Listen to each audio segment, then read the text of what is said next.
গ্রাহকের বিদ্যুৎ বিল বকেয়ার জন্য সংযোগ বিচ্ছিন্ন করা ছিল। গ্রাহক ফোন দিয়ে বলতেছে সে বিদ্যুৎ বিল পরিশোধ করে সকল জরিমানা এবং ডিসিআরসিপি পরিশোধ করে আসছে, তার সংযোগটা যাতে আমরা লাগিয়ে দিই। এই যে এই মিটার সংযোগ বিচ্ছিন্ন আছে, এই যে গ্রাহক শুধু বিদ্যুৎ বিল পরিশোধ করছে, ডিসিআরসিপি অতিরিক্ত সংযোগ বিচ্ছিন্ন করলে যে অতিরিক্ত 828 টাকা জমা দিতে হয় অতিরিক্ত ডিসিআরসিপি, সেই টাকাটা সে জমা দেয়নি, শুধুমাত্র বিদ্যুৎ বিল পরিশোধ করছে। এই পরিশোধ করে আমাদেরকে ফোন দিয়ে বলতেছে সংযোগটা লাগিয়ে দেওয়ার জন্য।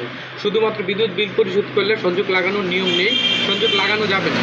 আপনার একটি সংযোগ যদি বিচ্ছিন্ন করা থাকে বকেয়ার জন্য, অর্থাৎ যদি বিদ্যুৎ বিল বকেয়া থাকে, বকেয়া থাকার জন্য সংযোগ বিচ্ছিন্ন করা থাকে, সেই ক্ষেত্রে শুধুমাত্র একটা বিদ্যুৎ বিল টাকা পরিশোধ করলে হবে না, সেই ক্ষেত্রে অতিরিক্ত 828 টাকা অতিরিক্ত ডিসি ফ্রি পল্লী বিদ্যুৎ অফিসে অতিরিক্ত 828 টাকা জমা দিতে হবে।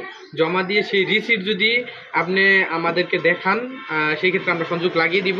সিমও হতে বা যদি একটু সময় লাগে সেই ক্ষেত্রে সমস্যা নেই, সেই রিসিট নিয়ে এসে আপনার যে নিকটস্থ বিদ্যুৎ অফিস আছে সেই জায়গায় ফোন দিয়ে জানিয়ে দিবেন, তারা এসে আপনার সংযোগটি লাগিয়ে দিবে। তেমনই আমরা তারা আমাদেরকে ফোন দিয়েছিল, আমরা ভাবছি তারা টাকা পয়সা জমা দিয়ে আসছে, ডিসিআরসিপি সহ সকল ফ্রি জমা দিয়ে আসছে, তার জন্য আমরা আসছি তার সংযোগটি লাগিয়ে দেওয়ার জন্য। এই দেখেন আমরা অলরেডি আসছি যে তার সংযোগটি বিচ্ছিন্ন করা, এই যে তার সংযোগটি বিচ্ছিন্ন করা, কিন্তু এখন আয়সা দেখি যে সে ডিসিআরসিপি জমা দেয়। আমাদের অফিসে খালি ফোন দিয়ে পাগল মতো থাকে, আমাদেরকে অতিরিক্ত যে অফিসে যে অতিরিক্ত 828 টাকা জমা দিতে হয় সেই টাকাটা জমা দেয় নাই।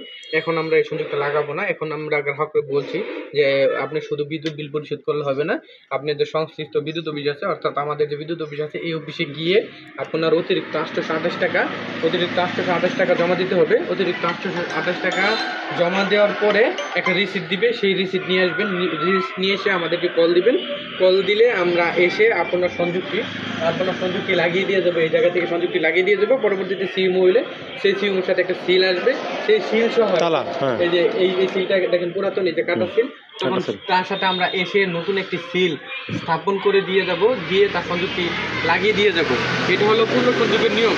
আপনারা যারা সংযোগ বিচ্ছিন্নের জন্য মানে বকেয়া বিদ্যুৎ বিল থাকার কারণে সংযোগ বিচ্ছিন্ন করা হয়েছে, আপনারা শুধু বিদ্যুৎ বিল পরিশোধ করে কখনো সংযোগ লাগাতে পারবেন না। সেই ক্ষেত্রে আপনাদের অবশ্যই বিদ্যুৎ বিল পরিশোধের সাথে ডিসিআরসিপি জমা দিয়ে এসে পরবর্তী সময়ে আপনার সংযোগ লাগাতে হবে, এবং ডিসিআরসিপি জমা দিয়ে এসে আমাদের নিকটস্থ বিদ্যুৎ অফিসে ফোন দিয়ে জানিয়ে দিবেন, সেই রিসিট দেখালেও আমরা সংযোগ লাগিয়ে দিব। অনেক ক্ষেত্রে লাগাইয়া নিয়ে চালায়, পরে তো রিমুভ হয়ে যায়। হ্যাঁ, অনেক ক্ষেত্রে দেখা যায় যে অনেকে বুঝে না যে এই যে একটা সংযোগ শুধুমাত্র নিজে লাগাই নেয়, হ্যাঁ শুধুমাত্র বিদ্যুৎ বিল পরিশোধ করে সংযোগ লাগিয়ে নেয় নিজে, সেটা কখনোই করবেন না। নিজে সংযোগ লাগাতে গেলে যেমন দুর্ঘটনার শিকার হবেন, তেমন নিজে সংযোগ লাগানোটাও সম্পূর্ণ অবৈধ। সেই ক্ষেত্রে আপনি বিদ্যুৎ বিল দেওয়ার সাথে সাথে আপনার যে জরিমানাটা থাকে ডিসিআরসিপি সংযোগ বিচ্ছিন্ন করলে, সেই টাকাটা অতিরিক্ত টাকাটা বিদ্যুৎ পরবর্তীতে সিম হলে সেই সিম পরবর্তীতে সিল এসে আমরা লাগিয়ে দিয়ে দেবো। সেটা হলো অফিসিয়াল নিয়ম। এই অফিসিয়াল নিয়ম অনুযায়ী আপনারা কাজ করবেন, নিয়ম বহির্ভূত কোনো কাজ করেন না। সেই ক্ষেত্রে আপনার মিটার খোলার অর্ডার হতে পারে, সেই ক্ষেত্রে মিটার খুলে নিয়ে গেলে আরও হেনস্থার শিকার হবেন আপনি। সেই কাজগুলো থেকে আপনারা বিরত থাকবেন, আপনারা অফিসিয়ালি সঠিক নিয়মে কাজ করবেন, আশা করি।